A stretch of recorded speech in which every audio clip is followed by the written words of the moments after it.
오늘 우리에게 주시는 하나님 말씀은 구약 룻기 4장 13절부터 17절까지의 말씀입니다. 룻기 4장 13절부터 17절까지의 말씀입니다. 우리 한 절씩 교독해서 봉독합니다. 룻기 4장 13절부터 17절 말씀입니다. 이에 보아스가 룻을 맞이하여 아내로 삼고 그에게 들어갔더니 여호와께서 그에게 임신하게 하심으로 그가 아들을 낳은지라.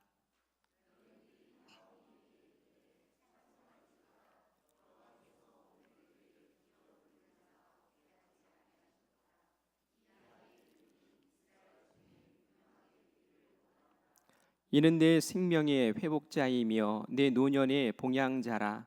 곧 너를 사랑하며 7 아들보다 귀한 네 며느리가 낳은 자로다 하니라. 함께 읽습니다.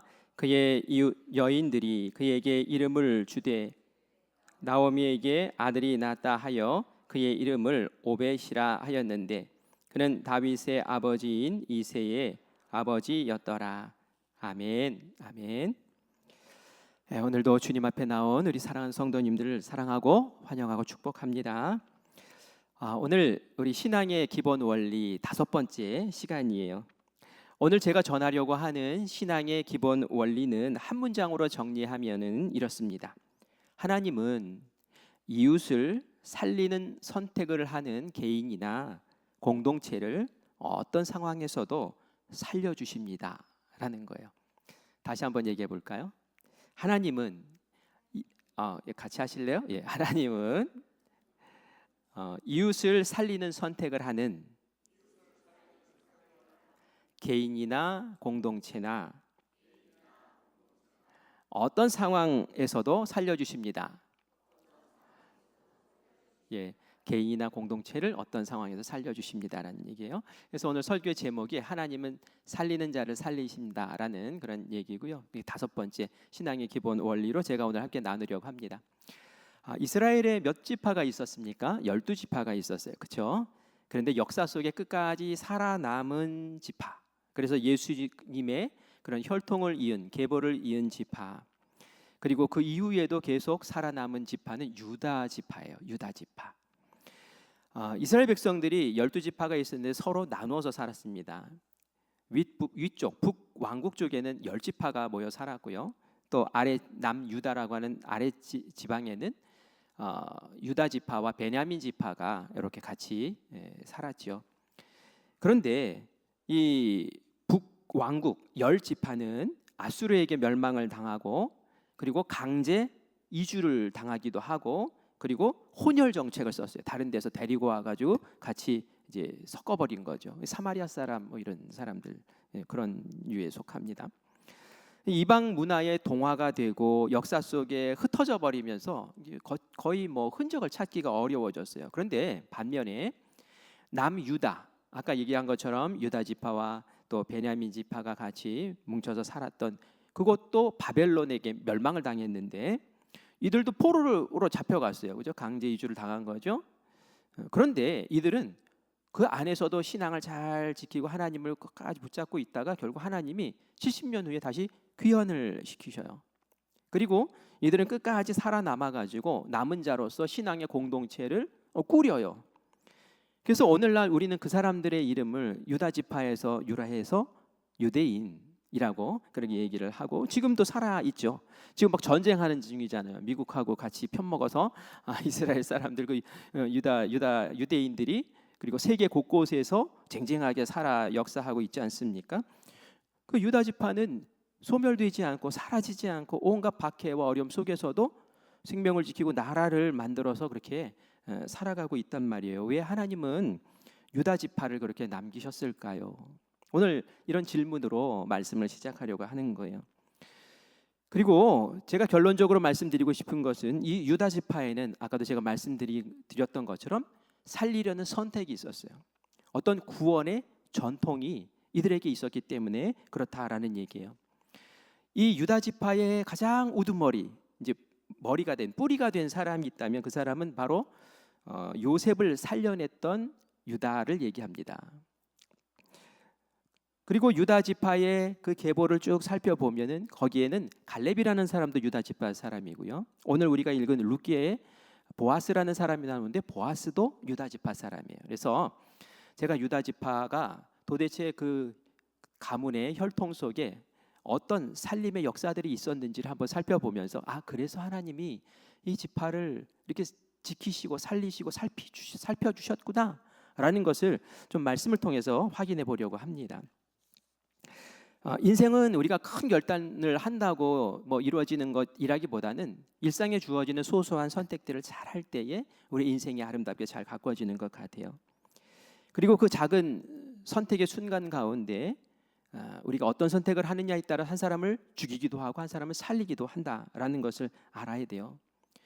공동체가 위기에 빠질 때 자주 일어나는 일이 있습니다. 분위기가 한쪽으로 확 몰리면서 누군가를 희생양으로 몰아서 우리의 어려움과 곤고함과 이 문제를 확 덮어 씌우고 그리고 한 사람쯤 희생 당하면 어때? 하는 마음으로 그렇게 움직일 때가 있어요. 그러나 하나님은 그런 모습을 보시면서 그러면 안 돼라고 하십니다. 아무리 작은 한 사람이라도 그 사람이 억울하게 상처받고 죽고 나가 떨어지는 것을 하나님은 원치 않으십니다. 그 흐름을 멈추기를 원하십니다. 제가 어떤 한 아이의 이야기를 들었는데요. 어떤 반에 한 학생이 계속 문제를 일으켰나 봐요. 그러니까 반 전체 아이들이 그 아이를 싫어하는 거예요. 그러면서 왕따를 시키기 시작했어요. 조롱하고 왕따시키고. 근데 그 반에 아이들끼리 이렇게 뭉쳐서 하는 단톡방이 있었는데 이 단톡방에 이제 그 아이를 비아냥거리고 비웃는 이야기들이 막 채팅방에 올라오는 거예요. 그런데 한 아이가 거기에 딱 이렇게 썼대요. 그만하자. 우리 지금 이 아이 죽이는 거냐 하면서 탁 그 말을 하나 썼는데 그리고 나니까 분위기가 그 카톡방 분위기가 딱 얼어버렸대요. 그 전에는 막 그냥 이 아이 한 명 그냥 막 잡아먹으려고 막 이리 씹고 저리 씹고 하는 말들이 막 올라오다가 갑자기 싹 조용해진 거예요. 그 아이의 말 한마디가 그 올린 글 한 줄이 그 흐름을 딱 멈춘 거죠. 그 아이들이 한 명씩 자기가 썼던 메시지들을 이제 지워내기 시작합니다. 그리고 그 글을 썼던 아이가 이 친구를 담임 선생님에게 안내해서 상담을 받을 수 있도록 도와줬어요. 그 아이가 다시 학교에서 잘 적응하면서 지낼 수 있는 일이 있었다라는 얘기예요. 별거 아닌 얘기 같아요, 그죠? 하지만 이 학생이 뭘 한 겁니까? 어마어마 대단한 거 한 거 아니에요. 누가 막 죽으려고 하고 누가 막 몰아넣고 누가 막 왕따시키고 하는 그런 험악한 분위기에서 그거 하면 안 돼. 그렇게 해서 왜 사람 죽이려고 해? 그러지 마 하는 그 한마디 말 한 것 때문에 그것이 멈추고 제동이 걸리고 그리고 살리는 길이 열렸다라는 거예요. 어떤 사람은 자꾸 죽이는 말 하는 사람이 있습니다. 부정적인 말 하는 사람이 있어요. 자꾸 험담하고 누구를 이렇게 깔고 뭉개려고 하는 사람이 있어요. 그런데 어떤 사람은 그 흐름을 멈추게 하고 살리는 말하고 긍정적인 말해서 다시 회복시켜주는 그런 사람도 있더라고요.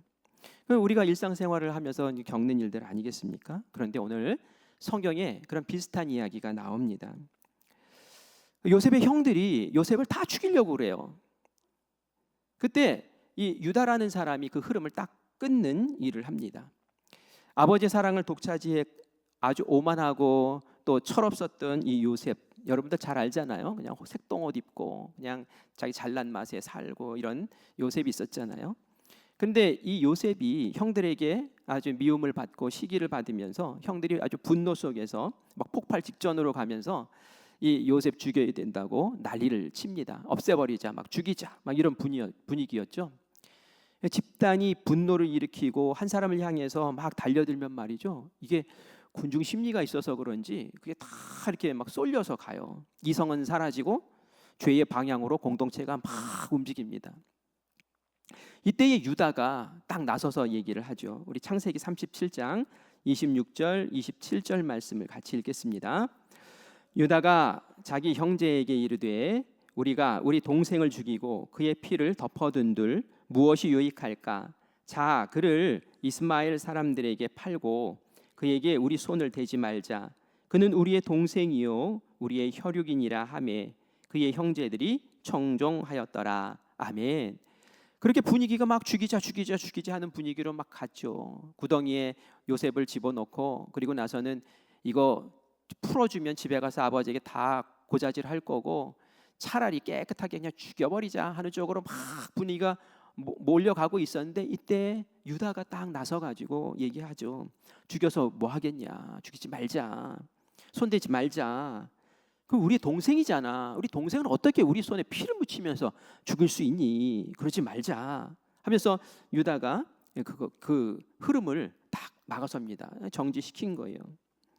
사실 유다가 완벽한 의인은 아니에요.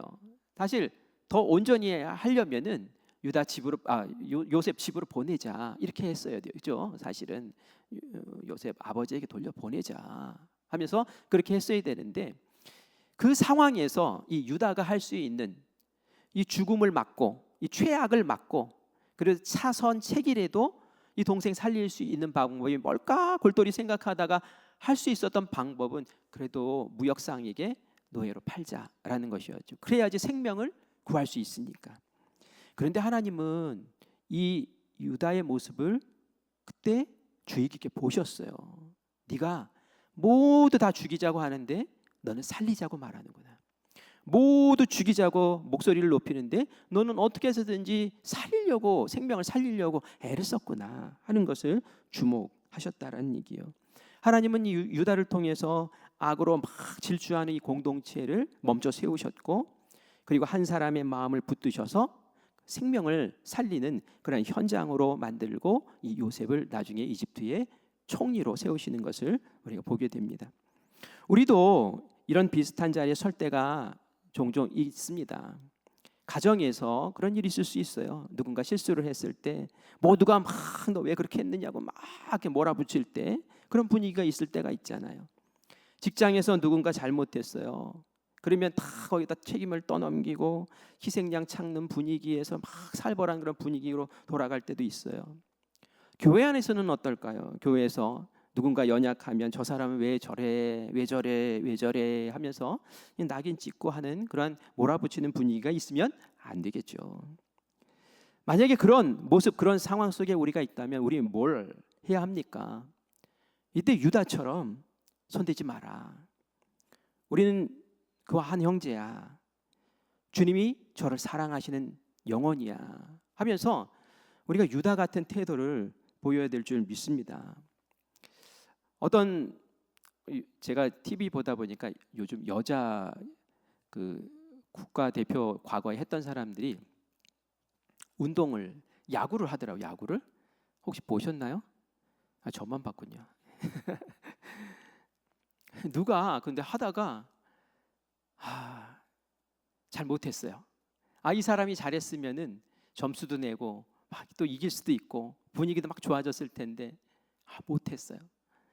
그래가지고 분위기가 확 가라앉더라고요. 그때 완전히 죽을 사람이 되는 거예요.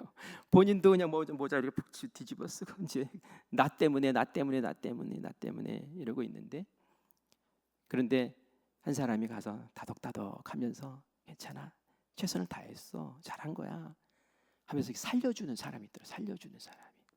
저희 그 사람이 이렇게 눈에 들어오더라고요.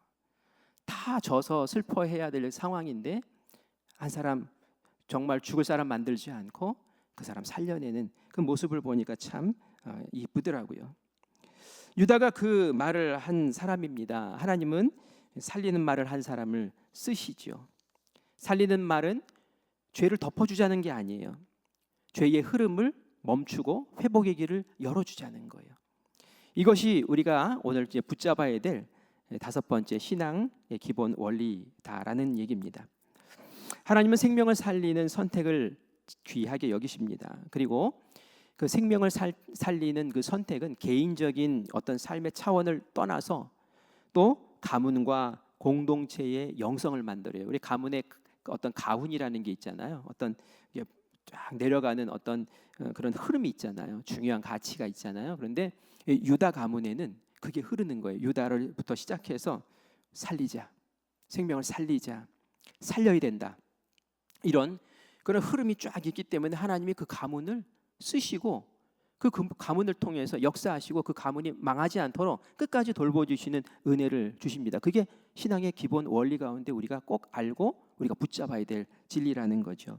이제 갈렙 얘기를 좀 해보려고요. 갈렙도 유다 지파 사람이에요. 유다 지파 사람.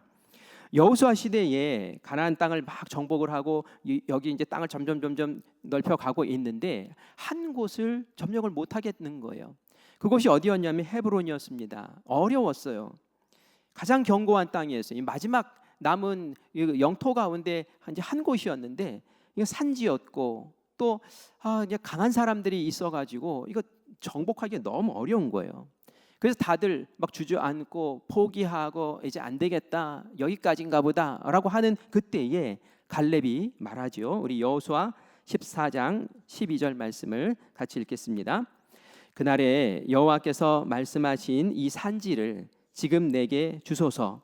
당신도 그날에 들으셨거니와 그곳에는 아낙 사람들이 있고 그 성읍들은 크고 견고할지라도 여호와께서 나와 함께 하시면 내가 여호와께서 말씀하신 대로 그들을 쫓아내리이다 하니. 아멘. 갈렙은 이때 늙었어요. 여호수아보다 나이가 많았어요. 광야에서 죽지 않고 들어간 유일한 두 사람이 이 여호수아 갈렙 아닙니까? 다 이제 광야에서 태어난 자기보다 훨씬 어린 사람들과 함께 들어간 거예요. 그러면 갈렙이 편한 땅, 좋은 땅, 얻기 쉬운 땅 요구하는 게 당연할 것 같은데 이 갈렙은 나이가 많은데도 불구하고 편한 땅, 쉬운 땅이 아니라 가장 정복하기 어려운 그 산지, 공동체가 가장 두려워하는 그 땅, 그 아낙 자손이 사는 그 땅을 요청을 합니다. 왜 그럴까요? 그는 내 노후보다 하나님의 약속이 성취되는 것, 이 가나안 땅을 너에게 줄게, 가서 정복해, 너희 땅으로 다 만들어, 내가 줄 거야 라고 했던 그 언약을 이루어 드리는 것이 그게 더 소중했기 때문에 그래요. 근데 지금 이 공동체에서 그 소망과 열망과 공동체의 사명이 지금 막 꺼져가는 거예요. 그때에 이 갈렙이 나서는 거예요. 내가 하겠다고, 그 산지를 나에게 달라고, 내가 하나님의 그 약속을 완성하겠다고, 이 공동체를 내가 살리겠다고, 사명의 불꽃을 내가 다시 불태워 일으켜 세우겠다고 그렇게 말하는 거예요. 그래서 우리가 살립니다라고 우리 생명을 살리는 것만 생각할 것이 아니라 어떤 일에 있어서 사명을 살려내는 것도 이것도 살려내는 거예요. 정신을 살려내고 사명을 살려내는 것, 사역을 살려내고 힘든 일을 감당해내면서 교회를 살려내고, 이런 살림도 살리는 한 부분이라는 거죠. 그런데 이 갈렙이 그 역할을 한 거죠. 사회에서도 그렇고 교회에서도 그렇고 늘 이제 남는 일이 있어요. 아무도 맡고 싶지 않은 그런 일들 말이에요. 그러면은 이제 잔머리 굴리는 사람들은 쉬운 일부터 얼른 잡죠. 그래요. 힘들고 어려운 거 안 하려고 그래요. 그런 것들 보잖아요, 여러분들. 결국은 뭐가 하나 남아요. 남들 하고 싶지 않은 그런 일들 말이죠. 그런데 갈렙은 바로 그걸 하겠다는 거예요. 누가 하겠지가 아니라 지금 내가 하겠다고. 그 일이 너무 소중하고 그 일이 너무 값진 것이고 그 일이 우리 공동체에서 꼭 필요한 일이고, 그리고 아무나 하지 않겠다면 내가 하겠다고. 그게 바로 살리는 사람의 모습이죠. 우리의 헤브론이 어딜까요? 가정의 갈등도 헤브론일 거예요. 반복되는 죄의 문제도 헤브론일 거예요. 그 헤브론을 갈렙은 도전한 거죠. 아무도 맞지 않는 섬김, 피하고 싶은 관계, 공동체가 새롭게 도전해야 될 어떤 사역, 이런 것들 피하고 싶고 손 놓고 싶고 이럴 때에 내가 하겠습니다, 내가 살려내겠습니다 하고 뛰어들었던 사람이 바로 갈렙이고, 그 갈렙이 바로 유다 지파 사람이고, 유다 지파에 흐르는 살려내는 정신, 구원자의 정신, 그 정신이 계속 이 후대에도 흘러가고 있었다라는 것을 우리가 말씀을 통해서 보게 됩니다. 이제 마지막으로 보아스라는 사람을 볼 거예요. 보아스도 유다 지파 사람이에요. 이 보아스 얘기는 룻기에 나와요. 이 룻기는 굉장히 조용한 책입니다. 왜냐하면 대단한 막 전쟁 얘기가 나오는 것도 아니고 막 기적 얘기가 나오는 것도 아니고 뭐 그냥 잔잔하게 하나님의 사랑이 무엇인지를 보여주는 그런 따뜻한 책입니다.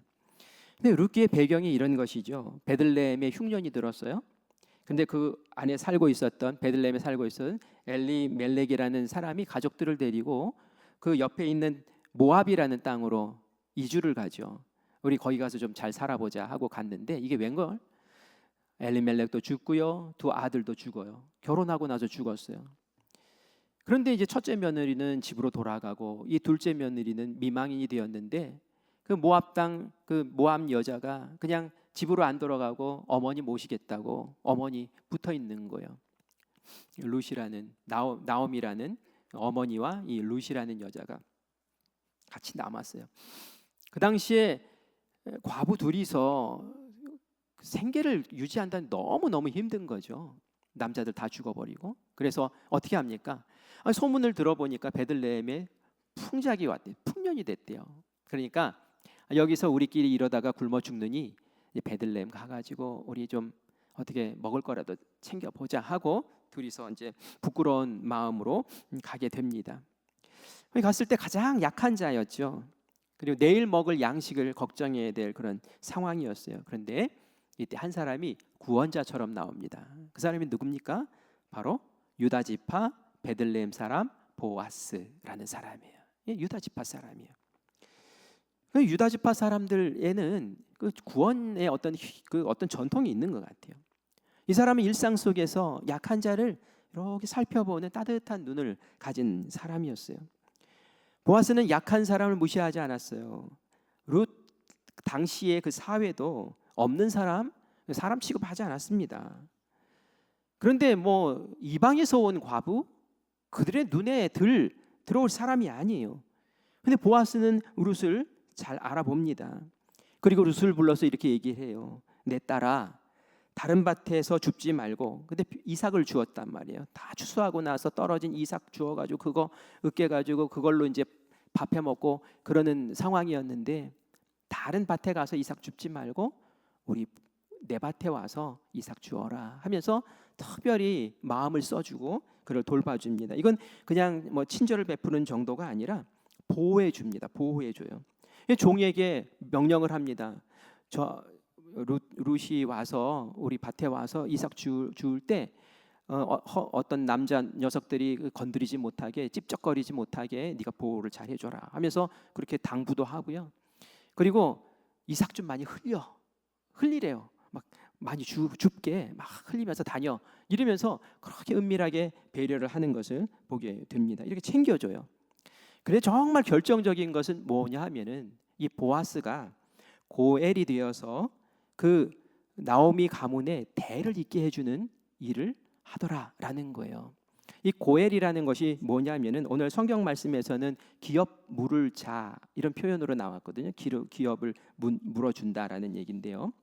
이 보아스가 아주 공식적인 절차를 따라서 룻과 결혼을 하고 나오미 그 룻의 어머니 나오미의 그 가문을 대가 끊겨버렸잖아요. 남편 죽고 또 그 시아버지 죽고 다 이제 죽어서 끊겼잖아요. 대가 그 끊긴 가문을 이어주는 역할을 한단 말이죠. 그것을 기업을 이제 기업을 이렇게 물어주는 자, 이어주는 자 이 역할을 한단 말이죠. 성경에서 고엘을 기업 물을 자라고 그렇게 말을 하는데 이게 고엘이 뭐냐면은 어느 집안에 막 다 잃어버렸어요. 다 이제 망해버렸어요. 그래서 이제 소멸될 위기에 있는 이 가문을 다시 기업 물을 자가 도와주면서 대를 잇게 만들어주고 땅을 찾아주고 하는 역할을 합니다. 레위기 25장에 보면은 이 고엘이 어떤 역할을 하는지를 알려주는데 가나안에서 조상으로부터 물려받은 지파의 땅이 있잖아요. 그런데 이 땅을 돈 빌리고 팔아버렸어요. 그러면 이 고엘이 기업 물을 자가 그것을 대신 값을 지불해주고 땅을 찾아주는 역할 하는 것 그걸 이제 고엘이라고 얘기를 하는 거예요. 그래서 그곳에서 다시 경제적인 활동을 할 수 있도록 그렇게 길을 열어주는 것을 말하죠. 빚을 졌어요. 빚 때문에 종으로 팔려갔어요. 자유가 없잖아요.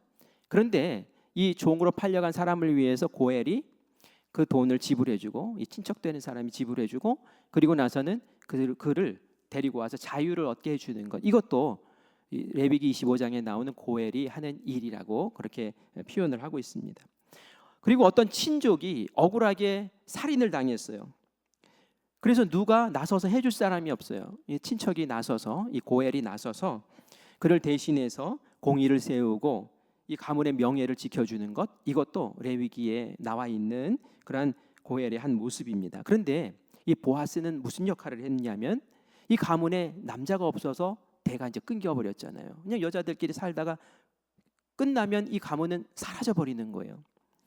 그러면은 이 고엘이 계대 결혼이라고 해서 이 가문을 이어주는 결혼을 해요. 그리고 룻과의 사이에서 아기를 낳아서, 이 아기를 낳아서 자기의 아기로 삼는 것이 아니라 이 집에 뭐라 그러죠? 이게 대가 끊기지 않도록 입적을 해준다고 하나요? 너는 나를 통해서 낳은 아이지만 우리 가문의 아이가 아니라 저쪽 우룻의 나오미의 집안의 아들로서 그 가문을 이어나갈 사람이야 라고 하고 물려주는 거예요. 그런데 내가 낳았으니까 말이죠, 나의 이 재산에 대해서 이 아이가 권리가 있어요. 그래서 아이 낳아주고 그리고 나서 끝이 아니에요. 아이를 낳으면 이 보아스가 그때 부자였거든요. 자기가 가진 이 부의 일부를 이 아이에게 물려주고 그 가문에게 넘겨주는 거예요. 그러니까 이게 쉬운 게 아닌 거예요. 사실은 이 보아스 말고도 우선순위의 고엘 역할을 할 사람이 있었어요. 그래서 보아스가 그 사람에게 찾아가서 너 이거 할래? 이 집안의 고엘이 되어줄래? 라고 물었을 때 나 못한다고, 나 안 한다고. 왜? 손해볼 게 뻔하니까. 그 집안에 뭐 재산이 있는 것도 아니고 땅이 있는 것도 아니고 완전 빈털터리가 돼가지고 왔는데 괜히 내가 이렇게 했다가 내 재산 날아갈 것 같으니까 못하겠다고 라고 했지만, 보아스는 그럼 내가 하겠다고 해가지고 보아스가 그 계산기 두드리지 않고 자기 손해 보면서 내가 손해를 보더라도 이 가문을 살려내고 이 가문에 생명을 줄 수 있다면 내가 그 일 해야지 하고 그 일 감당했단 말이에요. 그게 바로 보아스가 했던 일이고 생명을 살리는 역할을 했단 말이에요. 시간이 많으면 뭐 더 많이 하고 싶지만 유다 가문에 있었던, 유다 지파 속에 있었던 큰 사람들만 몇 명 지금 본 거예요. 공통적인 게 뭡니까? 그들의 눈에는 생명 살려야 될 것들을 보는 눈들이 있었어요. 그래서 유다는 한 생명을 살려 요셉을 살려냈고요. 그래서 그 요셉을 크게 하나님이 쓰셨고요. 칼렙은 공동체의 사명이 꺼져가는 것을 살려냈어요. 우리 성도님들도 우리 큰빛교회의 사명, 이것이 꺼지지 않도록 거기에 관심을 가지고 마음을 쓰고 그리고 정성을 들이고, 그게 바로 이 유다 지파가 했던 그 놀라운 일이라는 거예요. 보아스는 어떤 사람이에요? 약한 사람들, 가문이 끊길 그 사람들의 미래를 위해서 자기가 살리는 역할을 그렇게 했단 말이죠. 이 살리는 역할을 선택한 이 계보가 어디로 이어지는지 오늘 본문 17절에 나옵니다. 우리 17절 말씀 같이 읽겠습니다. 그의 이웃 여인들이 그에게 이름을 주되 나오미에게 아들이 태어났다 하여 그의 이름을 오벳이라 하였는데 그는 다윗의 아버지인 이새의 아버지였더라. 그래서 이 보아스에게서 이제 태어난 그 아기가 이름이 뭐라고요? 오벳인데 오벳의 아들이 누구? 이새의 아들이 다윗, 이렇게 되는 거예요. 그러니까 이 가문이 다윗의 할아버지를 낳아서 다윗을 낳게 하는 그런 가문이 되더라는 거죠. 다윗의 계보에서 누가 탄생하십니까? 예수님 탄생하시는 거예요. 예수님이. 그래서 예수님을 볼 때에 그 뭐 병자들이 예수님 부를 때 뭐라고 불러요? 다윗의 자손 예수여, 다윗의 자손 예수여 이러잖아요. 메시아가 탄생하는 계보가 바로 그 다윗의 계보라는 얘기예요. 하나님이 우연히 그냥 유다 지파를 그렇게 쓰신 것이 아니라 사람을 살리는 선택을 계속하고 사람을 어떻게 하면 살릴까라고 애쓰는 그 지파의 가문의 그 생명의 흐름 속에서 우리 인류를 살린 예수님을 태어나게 하셨다라는 얘기예요. 유다 지파 이야기는 단순히 좋은 사람 이야기 아닙니다. 이것은 성경 전체를 흐르고 있는 구속사의 한 줄기라는 거예요. 그래서 제가 신앙의 기본 원리라고 그렇게 말씀을 드리는 거죠. 하나님은 창세기에서 살리는 선택을 한 유다에게 이런 약속 주셨어요. 유다가 요셉 살려냈잖아요. 그래서 하나님이 그때에 이런 약속을 주셨어요. 우리 창세기 49장 10절 말씀 같이 읽겠습니다. 규가 유다를 떠나지 아니하며 규가 유다를 떠나지 않는데요. 유다에게 좀 축복하는 거예요. 유다야, 너희 가문에서 규가 안 떠날 거야. 규는 임금이 딱 짚는 지팡이잖아요. 뭐예요? 너의 지파가 왕이 계속 나오는 왕조를 이루는 지파가 될 거야 라는 거예요. 왜요? 요셉을 살려냈으니까. 살리는 그 마음, 살리는 그 정성, 살리는 그 집중력, 내가 보고 너희 지파를 그렇게 쓸 거야 라는 거예요. 또 읽겠습니다. 통치자의 지팡이가 그 발 사이에서 떠나지 아니하시기를. 통치자의 지팡이, 그 왕조를 계속 이어갈 거란 말이에요. 그 다음 또 읽겠습니다. 실로가 오시기까지 이르리니 그에게 모든 백성이 복종하리로다. 아멘. 여기서 실로가 오시기까지 뭐예요? 메시아가 오시기까지란 얘기예요. 너희 가문에서 메시아가 날 거란 얘기예요.